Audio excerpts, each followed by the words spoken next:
What is up, YouTube? My name is Eben, and I have something pretty cool to show you today. Like the title of the video already says, we are running a deck that is supported by Decidueye, and we can definitely attack with Decidueye in this deck because we do have grass energies and double colorlesses to help power up our Razor Leaf. But this guy's mainly here to sit on our bench and use his Feather Arrow to add damage counters to things because this is kind of a sniping deck, put damage on things on the bench, pick them off, that sort of thing. We also may well be using our Hollow Hunt GX here to get any 3 cards from our discard pile back to our hand, which is a pretty cool... It's always been a cool GX, but it's just one that we really haven't exploited very much, I think, since this card came out, and it's a shame, because it's actually a pretty useful GX move. To support it, we've got 1 Dartrix, because we're going to be relying mainly on our rare candies to get this guy up, and we're running 3 copies of Rowlet. So that's 7 right there. But the main lore of the deck is this really interesting card, and that card is Froslass. It's a card from Generations. It's been out for a while, but a lot of people really don't know what it does.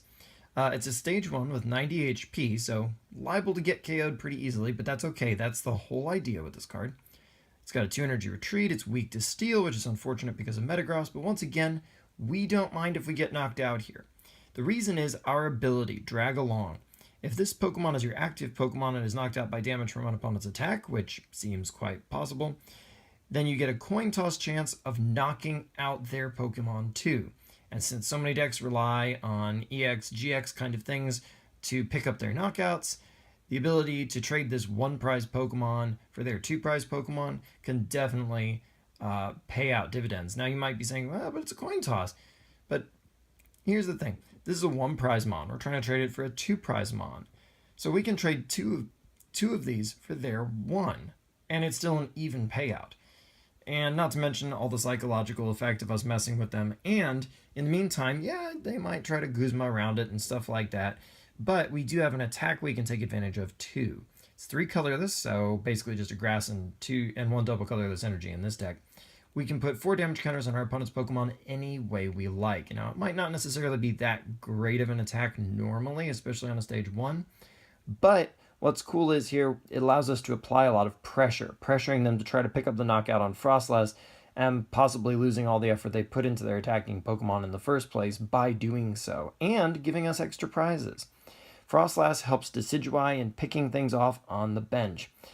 And we're running 4 Frostlasses because we really want to get this thing up just as often and as soon as possible. If we can start hitting things with this on our second turn, that's perfect.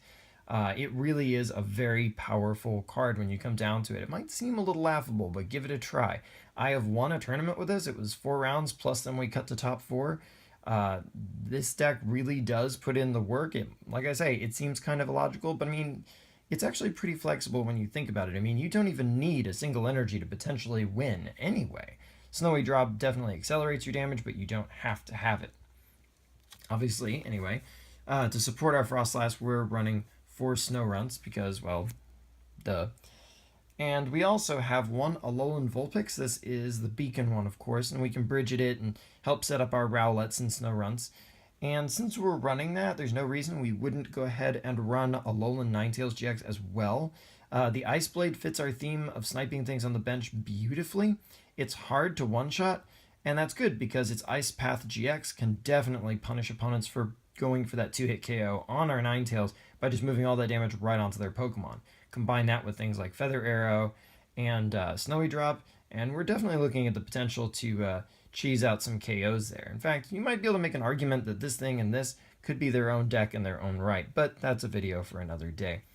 Our final Pokemon in here is Tapu Lele GX, of course, for Wonder Tag. We're just running 1 because, number 1, if I'm being honest, I only own the 1, and number 2, a lot of us out there do not have the money to sink into multiple Leles, so I like to build decks that feature just 1 Lele for those of you who may not have that ability. So you can still be competitive even without a whole stack of Tapu Leles. Moving right along to our supporters, we've got for Sycamore, pretty standard there just because it's such a good draw option. And we've got 4 Ns, mostly just the same reasoning there. It's just such a good draw engine to run those together.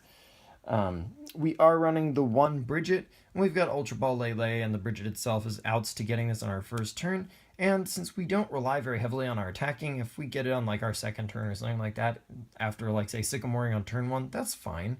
That's totally fine. This can still help us set up those much needed Rowlets and Snowrunts.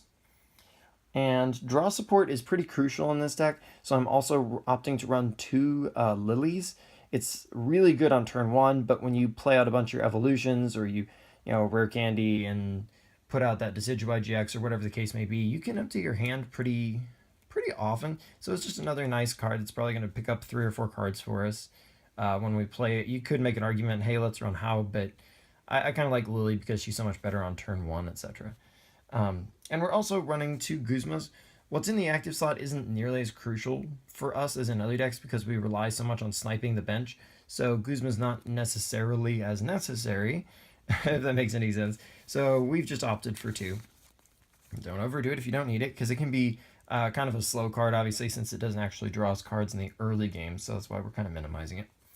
Non-supporter-wise, we're running 4 Ultra Balls, because it's still pretty much the best Pokemon searching card there is right now in Standard.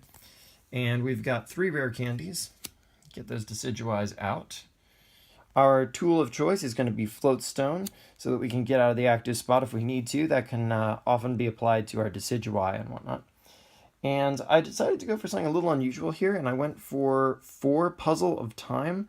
But the ability to bring back those double colorless energies, get back Froslass, things like that, proved very useful. I was a little iffy about running it, but I definitely did not regret it when I ran it. It paid off pretty darn well. There's usually only 1 card I needed to bring back in any given situation, but the flexibility of this card's retrieval, especially since there's no Versus Seeker in Standard, really made this card something I was glad I had access to. Speaking of getting things back from the discard pile, we do run 1 Rescue Stretcher, and you can send whole evolution lines back into your deck, just like Super Rod would if you need, or if you're just looking for that 1 Decidueye or that 1 Froslass or whatever the case may be, you can definitely go get that and just add it straight to your hand. Super Rod, I wanted to include this just so that we could have the option of getting back energies back into our deck if we needed to. I felt like that was pretty important. And of course, restocking our deck with Mons is pretty crucial in this deck as well, just to make sure we don't run out of those Frostlasses and whatnot. I also have opted for a town map here. Reason being, we definitely want to keep our Frostlasses coming, and this way we know where they are in our prizes and the snow runs and whatnot, and we can pick up the Decidueyes or rare candies or whatever, because we do like to assemble our combos. So this makes sure that we can. And like I said, all you have to do is really get a Froslass out in the active slot, and that in and of itself is all you need to do to necessarily pick up a prize card. So Town Map keeps that utility coming to maintain our situation. And finally, we do have 1 copy of Field Blower. This can be useful in a few situations.